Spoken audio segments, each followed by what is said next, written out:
আসসালামু আলাইকুম ওয়া রাহমাতুল্লাহি ওয়া বারাকাতুহু।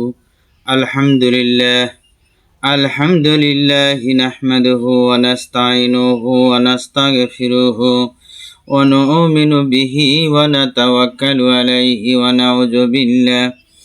নাউযু বিল্লাহি মিন শুরুরি আনফুসিনা ওয়া মিন সাইয়্যাতি আমালিনা। من يهده الله فلا مضل له ومن يضلله فلا هادي له ونشهد أن لا إله إلا الله وحده لا شريك له ونشهد أن سيدنا وسندنا وحبيبنا ومولانا محمدا عبده ورسوله أرسله بالحق بشيرا ونذيرا وداعيا إلى الله بإذنه وسراجا منيرا فقد قال الله تعالى في كلامه المجيد وفرقانه الحميد.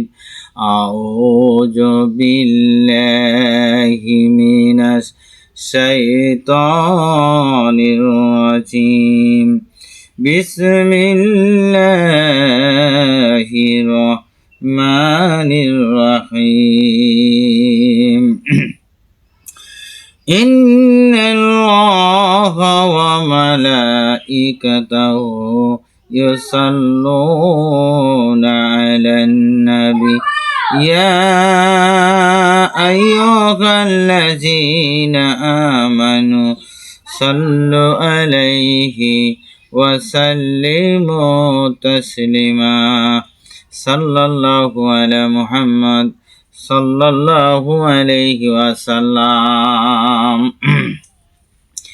আমার ভাইরা, আপনারা শুনে রাখেন, হযরত আলী রাদিয়াল্লাহু তাআলা আনহু তৎকালে আরবের শ্রেষ্ঠ আলেম ছিল এবং বিজ্ঞ পণ্ডিত ছিলেন। শুধু শরীয়তের আলেমই নয়, মারফতের এলেম ও গভীর জ্ঞানের শ্রেষ্ঠতা আসন লাভ করেছিলেন। এই জন্য আল্লাহর নবী সাল্লাল্লাহু আলাইহি ওয়াসাল্লাম বলেছিলেন, আমি হলাম এলেমের শহর আর আলী হলো সেই এলেমের দরজা।